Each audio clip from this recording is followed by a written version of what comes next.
Longevity and why I eat once a day. Nutrition and our hybrid body. In the 1950s, my friend Bill was a very gifted engineer who made an extraordinary car. The car's main fuel source was electricity, and gasoline was to be put in whenever available. It was fine for the car to use gasoline every other day or so, but the problem was that people ran it on gasoline nearly 90% of the time. This resulted in the car breaking down frequently. All the while, Bill was trying to tell people, use it the way it was designed.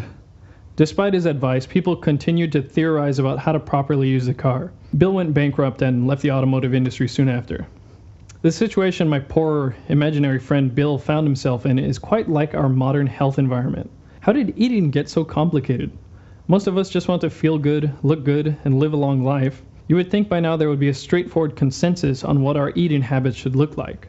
But we're faced with countless trains of thought on the topic. Maybe we're supposed to be doing the ABC diet or the XYZ diet or something in between. One of the first diets was proposed by a man named George Shane in 1724. Now on Amazon you can find over 50,000 different books on the topic. Like Bill's car, surely there is a simple way we should be fueling our bodies that is most suitable for its design. Obviously we're not engineered, but we Homo sapiens emerged around 200,000 years ago. And the majority of that time, the food environment could not have been anything like today's food environment. Agriculture didn't even exist for a good 190,000 years of that time. Not even the fruits and vegetables we have today would have been similar as we hadn't cultivated them to our liking. Just 700 years ago, here's what a banana would have looked like. So what way of eating did we adapt to? The environment would have chosen our diet rather than us. Your choices would have been to eat what was available or be dead. The idea that our body must have adapted to a certain ratio of macronutrients available in the environment is not novel and recently has become quite well known due to the paleo diet.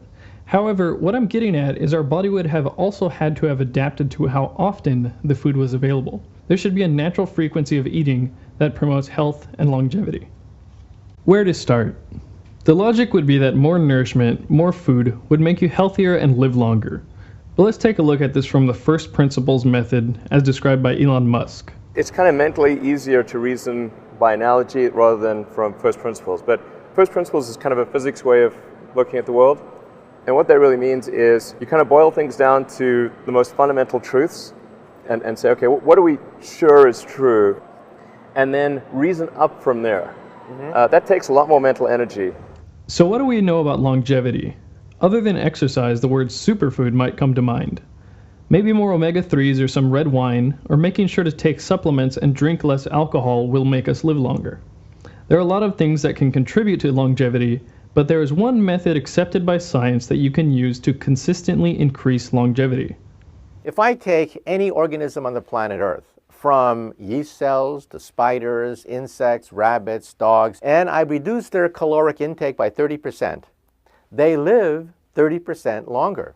The only organism which has not yet been deliberately tested by scientists are Homo sapiens. Let's start here. For some time, the conventional wisdom has been that you need to get 3 balanced meals a day to stay healthy. Ever since I was a kid, breakfast, lunch, and dinner seemed as natural as sleeping or going to the bathroom. Breakfast was the most important meal of the day. I needed a healthy lunch to focus on the rest of the school day, and being sent to bed without dinner was child abuse. The situation is basically the same in Japan where I live now, as with the rest of the world. If we want to reduce caloric intake to increase lifespan, the only choice then is to eat less at each meal, because we need 3 meals, right? But where did this 3 meals a day idea come from? As Abigail Carroll suggests in her book, 3 Squares: The Invention of the American Meal, eating 3 meals a day was basically invented due to culture. When European settlers got to America, they found Native Americans were basically just eating whenever they felt the urge to, rather than at specified times. The Europeans took their lack of defined eating times as evidence that they were uncivilized and had them change. In short, the 3 meals a day paradigm is not based off of our biological needs. How our environment designed us. In a hunter-gatherer culture, it wasn't surprising at all to feast on a big catch, then survive on very little or no food for an extended period of time until they were in need of another big source of fat and protein. In fact, the environment up until now would suggest that if we could not do that, we probably wouldn't be alive to be reading about dieting. The Piraha people, an indigenous hunter-gatherer group of the Amazon rainforest, was extensively studied by an anthropological linguist named Daniel Everett. He found they do not eat every day or even attempt to do so. They were even aware of food storage techniques, yet never used them except to barter with Brazilian traders. When questioned about why they do not store food for themselves, they explained, "I store meat in the belly of my brother." Until the advent of agriculture, eating 3 meals a day, and in some cases even eating every day, was a near impossibility. Some of you may be pointing to the fact that the life expectancy in the Paleolithic era was much lower than now at around 33 years as a sign that our modern eating habits are healthier. However, infant mortality rate was a big factor in bringing that number down. You have to understand that one of the effects of modern civilization and technology is that you can be unresourceful or made up of weak genetic material and not die.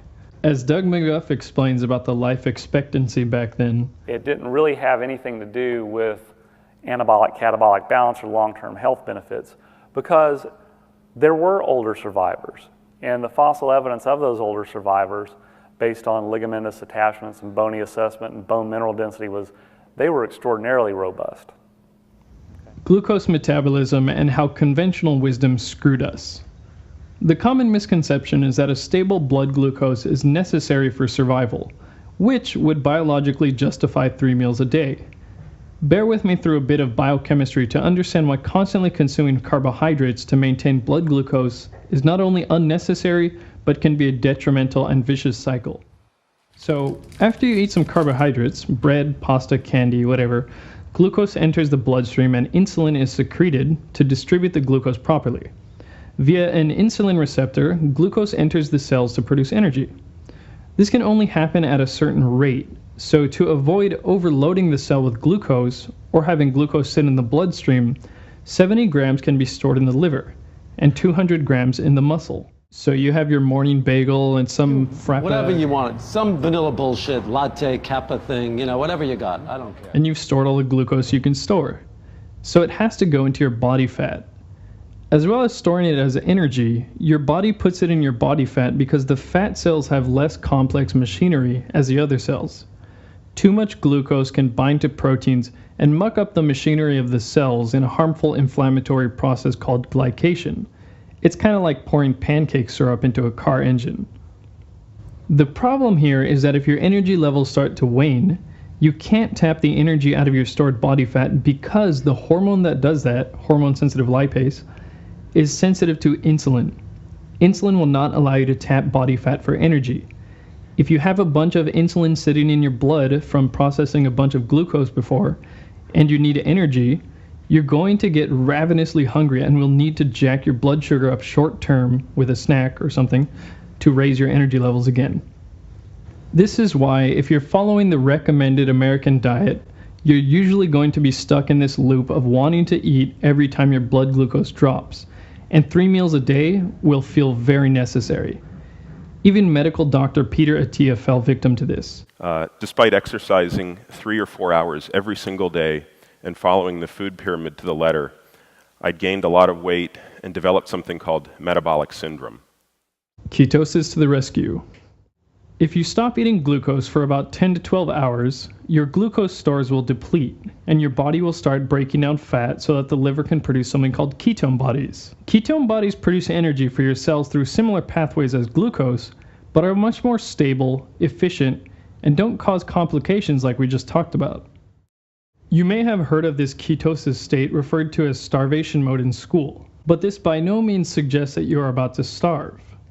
I particularly dislike this term because it suggests that glucose, carbohydrates, is our body's primary fuel source, when in fact it is possible to live entirely without carbohydrates. Humans have absolutely no requirement for carbohydrate. Not 1 gram do we require. We have this fabulous liver that produces as much glucose as you require. Case in point, a 456-pound, 27-year-old man in Scotland fasted for an incredible 382 days, consuming only water and vitamin supplements. He lost 276 pounds and completed the fast with no ill effects. He was technically in starvation mode this entire time, and his body was using his stored body fat for energy. Quick note, ketosis and diabetic ketoacidosis are not the same thing. Several years back, when I first heard about low-carb diets, I was skeptical, and frankly, when I heard that my close friend's mother was trying the Atkins diet, I was worried for her. However, after understanding the biochemistry behind it, I started doing the paleo diet. I felt great in general, had a better physique with less effort, and much more stable energy levels. The downside was it got kind of annoying to have to plan my meals so much, so I would cheat a lot here and there. The benefits of fasting. Even after people were in environments where they could eat much more frequently, the concept of fasting for health benefits has been around for quite some time. An Egyptian pyramid inscription from around 3800 BC reads, "Humans live on 1/4 of what they eat. On the other 3/4 lives their doctor." Plato apparently fasted for greater mental efficiency. The Luther of medicine, Philippus Paracelsus, called fasting the greatest remedy.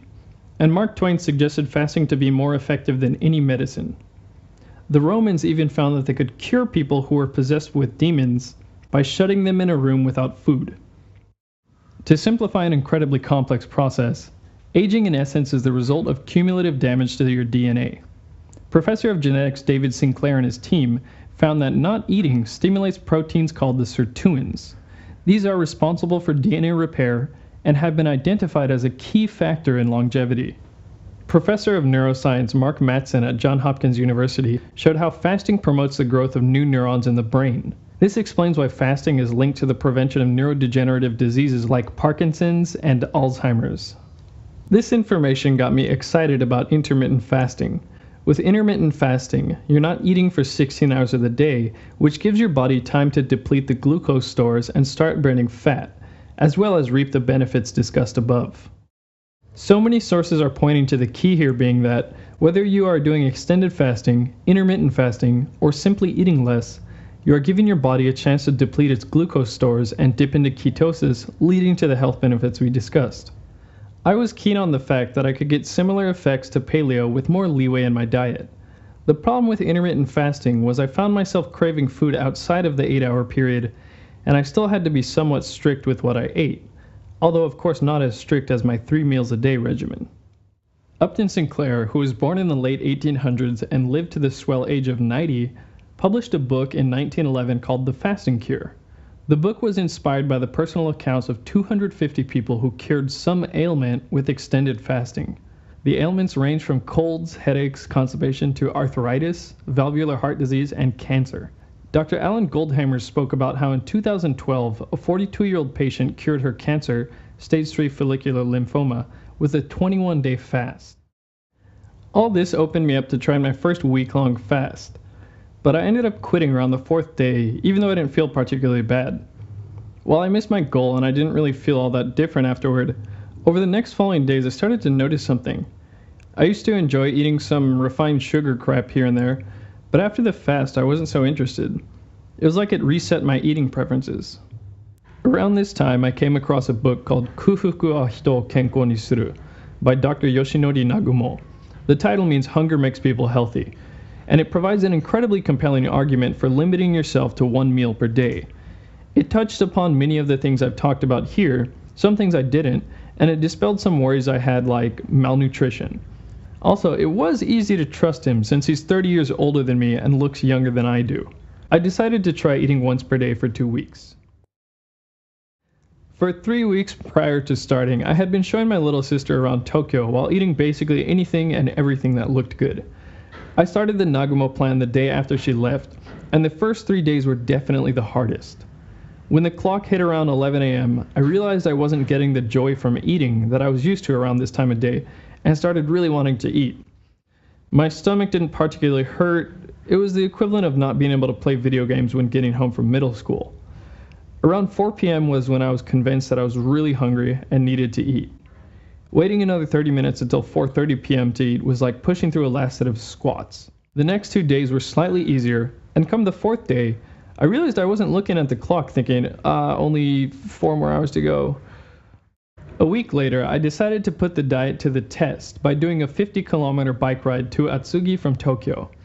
I hadn't been working out all that much, and the usual bike ride for me was about 3 kilometers. It was, unsurprisingly, difficult, but I never felt really physically weak. I had hunger pangs earlier than normal, but I didn't feel like I had less strength from a lack of food.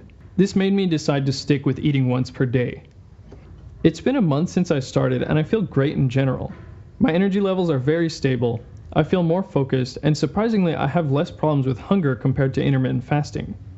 Even if I don't eat the healthiest meal, I can now feel confident that my body will have more than enough time to empty out whatever excess glucose or toxins I ingested.